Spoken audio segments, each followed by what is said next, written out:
کسی کو احساس ہی نہیں ہے. اللہ کے بارے میں مذاق کر رہے ہوں گے, فرشتوں کا مذاق کر رہے ہوں گے. اب اس میں کوئی مذاق میں جناب فرشتوں کا مذاق اڑا رہا ہے, کوئی اللہ کا مذاق, کوئی جہنم کا, کوئی دوزخ کا, جنت کا, عجیب عجیب کہانیاں, اور لوگ ہنس کے ایک دوسرے کو شیئر کر رہے ہیں. یاد رکھیے گا, میں اور آپ مسلمان ہیں اور ہماری ایک باؤنڈری ہے, ریڈ لائن ہے.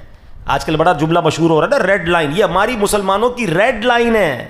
ہم اس ریڈ لائن کو کراس نہیں کر سکتے, ایمان چلا جائے گا.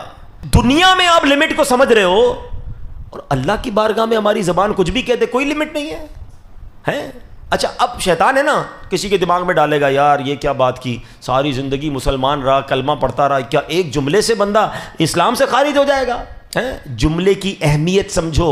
میں آپ سے پوچھتا ہوں, 70 سال تک کوئی غیر مسلم رہے, دل کی گہرائیوں سے تصدیق کے ساتھ ایک بار کلمہ پڑھ کر مسلمان نہیں ہو جائے گا؟ ایک جملے سے ہی تو مسلمان ہو گیا نا, ایمان میں آ گیا نا. اللہ اکبر. جب ایک جملہ اسے ایمان میں داخل کر سکتا ہے, تو ایک ہی جملہ کسی ایمان والے کو ایمان سے باہر بھی کر سکتا ہے. سمجھو اس بات کو, اس باؤنڈری کو سمجھو. اور آسان کر دیتا ہوں, ایک عورت باہر جا رہی ہے, اجنبی عورت ہے, آپ نے اس کو بلایا اور 2 گواہوں کی موجودگی میں چند جملے کہے نکاح کے. کیا ہوا, وہ عورت کیا بن گئی؟ بندے کی بیوی بن گئی نا, چند جملوں سے. تھوڑی دیر پہلے اجنبی تھی. اچھا, یہی عورت 50 سال ساتھ رہی, کئی بچوں کی ماں بن گئی, اور 3 جملے کہہ دیے, یہ عورت پھر کیا بن گئی؟ پھر اجنبی بن گئی نا. طلاق کہہ دی, اگر 3 بار طلاق دی تو وہی عورت جو بچوں کی ماں تھی 50 سال کی رفیقہ ہے, اب وہ غیر ہو گئی. ہے جملے کی اہمیت کہ نہیں؟ سمجھ آ رہی ہے؟ تو اسی طرح جملہ ایمان سے بھی خارج کر سکتا ہے.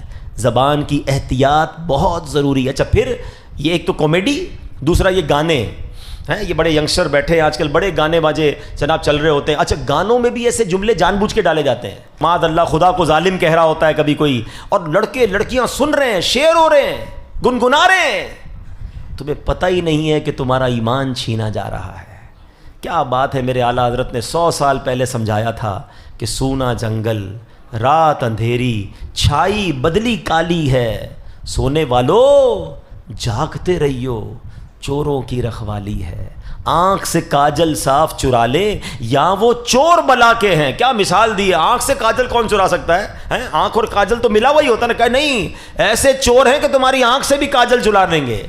آنکھ سے کاجل صاف چرا لیں, یا وہ چور بلا کے ہیں. تیری گٹھڑی تاکی ہے اور تو نے نیند نکالی ہے. تیرا ایمان چھیننے کے لیے آئے اور تجھے نیند آ رہی ہے. وہ لوگ پتہ ہی کچھ نہیں ہے نا کہ ایمان بھی چھین سکتا ہے. اور آج ہم ایمان والے ہو کر ایمان کی قدر نہیں کر رہے ہیں. سب سے پہلی چیز اپنے ایمان کے لیے دعا کیا کریں. ہر نماز کے بعد دعا کریں, اللہ میرا ایمان سلامت رکھنا.